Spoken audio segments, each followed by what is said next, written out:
कई बार हम चाहकर भी है ना अपने मन की बात नहीं बता सकते। मैंने अपना ये चैनल इसलिए बनाया था ताकि मैं अपने दिल की बात जो भाई मैं सबके सामने नहीं बोल सकती, चाहे वो समझो समाज का डर है या समझो ले घर वालों का डर है या पीयर वालों का या ससुराल वालों का, किसी का भी लगा लो। लेकिन जो मेरे मन की बात है ना, वो मैं कैसे किसी के सामने भाई, अब मत कहते हैं ना अपना मन हल्का कैसे करूँ, कोई तो मुझे समझे। तो मैं मान लो अगर इनको बार बार मैं बोलती हूँ तो ये सोचते हैं कि भाई मेरे को ये भाई पसंद नहीं करती, इसलिए बार बार मेरे को टोंट करती है, ये करती है वो करती है, बार बार मुझे कुछ ना कुछ सुनाती रहती है। लेकिन मेरा कतई वो मतलब नहीं होता। मैं बार बार इनको कहती थी कि भाई नहीं, आप ये काम है ना जो आप अब कर रहे हो, बस कि औरत अपने आदमी को कितना भी कुछ अच्छा बताने की कोशिश कर ले, लेकिन आदमी कभी भी उस पर विश्वास नहीं करता जब तक उसको माँ बाप और अपने भाई भाई बंधुओं की है ना, क्या कहते हैं, पट्टी उसकी आंखों पे बंदी रहते हैं, तब तक अपनी पत्नी की बातें नहीं सुनता। उसको पत्नी की बातें ढकोसली लगती है, बनावटी लगती है, यहाँ तक कि फेंक लगती है। और सोचता है कि नहीं, ये मुझे तबाह करेगी। क्यों? क्योंकि उसे पीछे है ना कान में फूंक मारने वाले बहुत होते हैं। जब तक वो है ना साथ में रहता है ना, अपने परिवार के साथ में रहता है, जब तक उनकी सारी डिमांड पूरी करता रहता है, तो परिवार वाले उनके कान में सिर्फ एक ही फूंक मारते हैं। सिर्फ ये सोच के कहीं अपने भाई पत्नी की बातों में आ जाए, फिर ये कहीं हम भाई घर में खर्चा पानी देना बंद ना कर दे, कहीं ये काम करना बंद ना कर दे। इसलिए जितना हो सके इसकी पत्नी के खिलाफ इसे कान भरते रहो, इसकी पत्नी के खिलाफ इसे कान भरते रहो। तेरी पत्नी तो ऐसी है, तेरी पत्नी तो वैसी है, ये तो बहुत तेज है, ये तो फलाना है, ये तो पियर में ले जाके पैसा जोड़ती है, तो जो कुछ भी ले जाती है पियर से ही लेके जाती है सब कुछ, मतलब कि यहाँ से लेके जाती है ससुराल से, और पियर का नाम लगा देते हैं मैं तो वहां से खरीद के लाई, ये है वो। मतलब कि इतने जितने वो मतलब कि बुराई कर सकते हैं ना उसकी पत्नी की, उसके सामने करती हैं।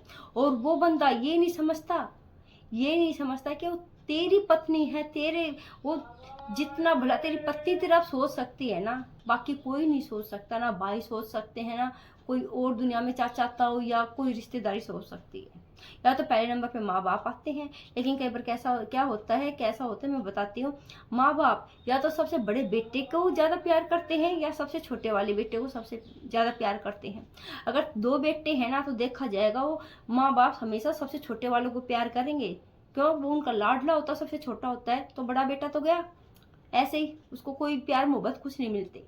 मान लो बच्चे 3 हैं तो सबसे बड़ा बेटा तो होता है माँ का चहेता, माँ का बाप का दोनों का चहेता, तो क्योंकि उनकी पहली संतान होती है। लेकिन जो बीच वाला होता है वो तो समझो अचानक ऐसे ही हो गया, उनका तो कोई प्लान था ही नहीं, बस वो तो ऐसी जिंदगी में आ गया है, कोई बात नहीं।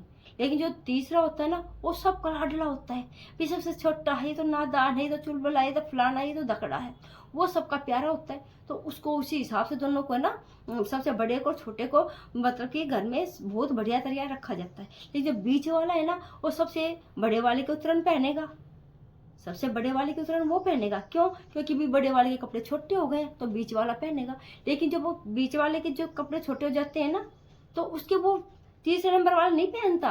क्यों नहीं पहनता? सुनो, क्योंकि वो कपड़े पहले ऑलरेडी भाई बड़े ने पहन लिए, कुछ तो पुराने तब हो गए, फिर वो बीच वाले ने पहन लिए तब कुछ ज्यादा और पुराने हो गए, और जब वो बिल्कुल ही पुराने हो जाते तो तीसरा क्या पहनेगा? या तो सबसे बड़े वाले की जो बेटा है उसके लिए नए कपड़े आ जाएंगे, जो सबसे छोटा है उसके लिए नए आ जाएंगे।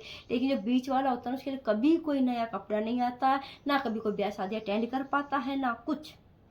मैंने जहां तक देखा है, मैंने तो अपने यही देखा है कि हाँ, बीच वाले बेटे की कोई अहमियत नहीं होती। सिर्फ राशन कार्ड में नाम होता है ये हमारा बेटा है, या दुनियादारी में दिखाते हैं हाँ ये हमारे 3 बच्चे हैं, हमारे 3 लड़के हैं, ये है ये है ये है।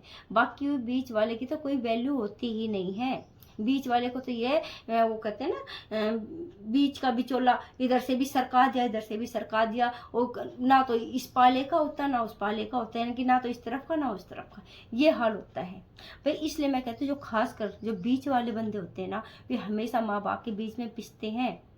जो सबसे बड़ा होता है वो तो कहता है कि भाई ठीक है, मेरी तो पढ़ाई लिखाई है, मेरी तो बड़ी क्लास है, मैं क्या करूँ, मेरी बड़ी क्लास है, मेरे को पढ़ाई पे ज़्यादा ध्यान देना है। तो सारा प्रेशर किस पे आ जाता है? बीच वाले पे। घर का छोटा मोटा कुछ भी काम करना तो तू कर, उसकी बड़ी पढ़ाई है। और जो सबसे छोटे वाला है उसका क्या होता है, अब ये छोटा है, भी इसको काम करना नहीं आता, ये छोटा है।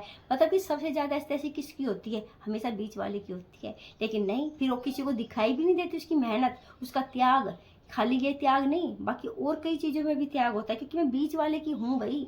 मैंने देखा अपनी आंखों से कैसे बीच वाले की क्या अहमियत होती क्या नहीं होती। मेरे पे बीत रही है, जब मैं ये बातें कर रही हूँ। और कर देती हूँ तो फिर हो जाता है कि भाई बीच वाली बड़ी तेज है। भाई एक बोला हो तो एक तो तेज होना ही चाहिए ना। अगर ये तेज होते, अगर पति तेज हो तो पत्नी की कोई जरूरत नहीं है तेज बनने की। क्यों बुरा बनेगी किसी से? क्यों पूरी रिश्तेदारी में भी उसको बुरा बनना है? जब उसको वो देखती है ना कि हाँ बीच के पति तो कभी बोलेंगे नहीं, ना हमारे लिए स्टैंड लेंगे, ना अपने खुद के लिए लेंगे, जैसा चल रहा है ना, जैसा उसका फायदा उठाया जा रहा है सब उठा रहे हैं, तो क्या करें, मजबूरन पत्नी को भी बोलना पड़ेगा। लेकिन नहीं, पति जब भी वो अपने पति का नुकसान होते हुए रोक सकती है सॉरी, जब पति उसका साथ दे, उसकी बातें समझे। लेकिन जब पति ही गधा हो, जब बातें ही नहीं समझे, तो खाली पत्नी भी रोज होठ पीट पीट के दूसरों से बुरा बन के क्या कर लेगी? कुछ नहीं कर पाएगी। जब तक वो पति को होश आता है ना कि हाँ भी मेरी पत्नी सही कहती, जब तक कहते हैं चिड़िया चुग गई खेत, यानी कि सारा गांव है ना तबाह हो चुका होता है। जो उसको बचाना होता है ना, वो सब कुछ अपने परिवार पर खर्च कर चुका होता है। और जब खुद के परिवार के उसको कुछ जोड़ने की बारी आती है ना, तब उसके स्तर पंजे ढीले होने शुरू हो जाती है। क्योंकि एक उम्र हो जाती है 40-45 की उम्र में अगर कोई अलग हुआ है तो उसने क्या तीर मार लिया? जो कमाने के दिन थे तो भाई अपने उसमें लगा दी उसने, अपने परिवार के साथ में, माँ बाप की बातों में आके, भाइयों की बातों में आके। और जब खुद अपने पत्नी और बच्चों के लिए कुछ करने का टाइम आता है ना, कभी उसकी कमर में दर्द, कभी उसके गोडों में दर्द, कभी कहीं, कभी कुछ है। इससे अच्छा है भाई पढ़ लिख लो, खासकर बीच वालों, पढ़ लिख लो। नहीं तो इसके अलावा कुछ नहीं है, बिल्कुल भी कुछ नहीं है।